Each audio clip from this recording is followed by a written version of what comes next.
Welcome to Olympian Water Testing, giving you the best in water analysis. Today we're looking at WQP, water quality products. What is chloramine in water treatment and why is it important? The pros and the cons. We're taking a look at it. So first of all, we have to define it. What is chloramine? It is made from a group of chemicals that contain two substances, ammonia and chlorine. The most common used chloramine in municipal water treatment is monochloramine, and that is added to the water in measured amounts, ensuring microorganisms are killed, but the water is still safe to drink. It's also used as a secondary disinfectant, as opposed to a primary, which would be chlorine. And the EPA estimates today that more than 1 in 5 Americans drink water that has been disinfected with chloramine. You might think it's chlorine, but that may have changed.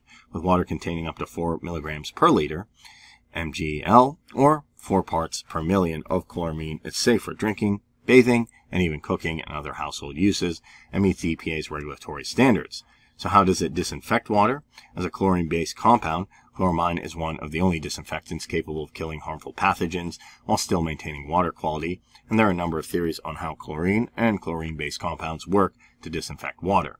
So chloramine disrupts the cell wall barrier of the cells of microorganisms.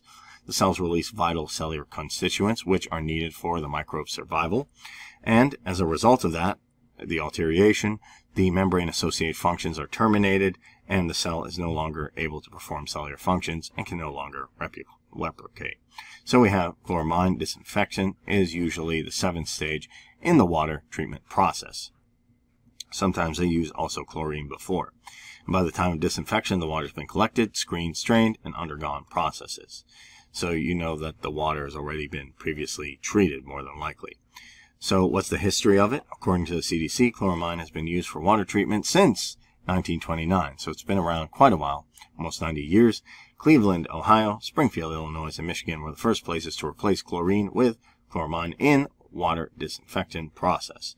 And the EPA survey carried out in 1998 found at the time chloramine disinfected water was being delivered to 68 million Americans.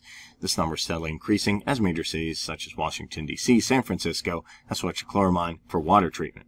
So what makes it different from chlorine? Well, chloramine is less volatile, and this is a major difference between chloramine and chlorine. Volatile substance like chlorine easily evaporate at room temperatures. Being less volatile than chlorine, chloramine stays in the water longer, providing longer lasting protection. Chloramine also has a less distinct taste and odor, while chlorine can have bleach-like smell, taste, and water. Chloramine is less potent, and chloramine is more corrosive compared to chlorine-treated water. Water treated with chloramine can have more of a corrosive effect on pipes and plumbing. So why have so many states switched to it?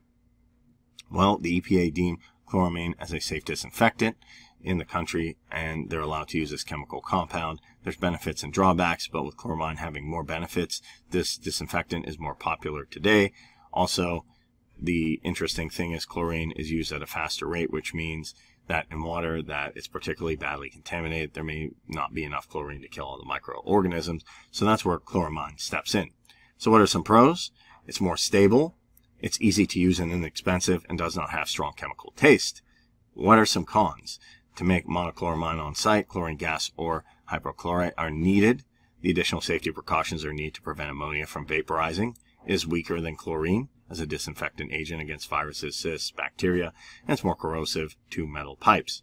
The bottom line is it's safe, but there are some good things and some bad things.